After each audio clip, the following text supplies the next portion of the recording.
महिलाओं के मासिक धर्म पर छुट्टी देने की याचिका जब सुप्रीम कोर्ट पहुंची तो यह चर्चा का विषय बन गई। सुप्रीम कोर्ट ने शुक्रवार को स्पष्ट चेतावनी दी कि महिलाओं के लिए मासिक धर्म अवकाश यानी पीरियड्स लीव को अनिवार्य बनाने वाला कोई कानून उनके पेशेवर जीवन और करियर को गंभीर नुकसान पहुंचा सकता है। कोर्ट ने जोर दिया कि ऐसी नीतियां बनाने से पहले नौकरी बाजार की वास्तविकता को ध्यान में रखना जरूरी है, ताकि इससे युवा महिलाओं में यह गलत संदेश ना जाए कि वे पुरुषों से कमजोर है या कमतर है। Chief justice of India Suryakant और जस्टिस बागची की बेंच ने शैलेंद्र मणि त्रिपाठी की याचिका पर सुनवाई की, जिसमें केंद्र और राज्यों को पीरियड्स लीव के नियम बनाने का निर्देश देने की मांग की गई थी।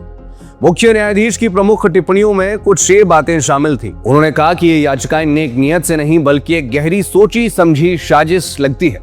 इससे महिलाओं के मन में यह धारणा पैदा होगी कि आप कमतर है, कमजोर है, प्राकृतिक कारणों से आप पुरुषों के बराबर नहीं हो सकती।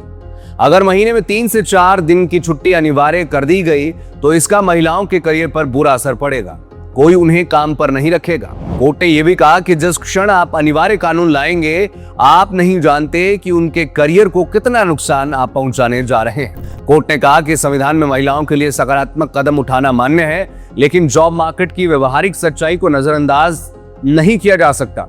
जस्टिस बागची ने जोर दिया कि इस मुद्दे को बिजनेस मॉडल के नजरिए से भी देखना चाहिए। मानव संसाधन जितना कम आकर्षक होगा, उतनी ही कम हायरिंग की संभावना होगी। याचिकाकर्ता के वकील ने बताया कि वे केवल 2 दिन की छुट्टी की मांग कर रहे हैं। उन्होंने ओडिशा, कर्नाटक और केरला जैसे राज्यों के उदाहरण दिए जहां कुछ छूट दी गई है। केरला में 2013 से राज्य संचालित विश्वविद्यालयों में छात्राओं को पीरियड्स लीव मिल रही है।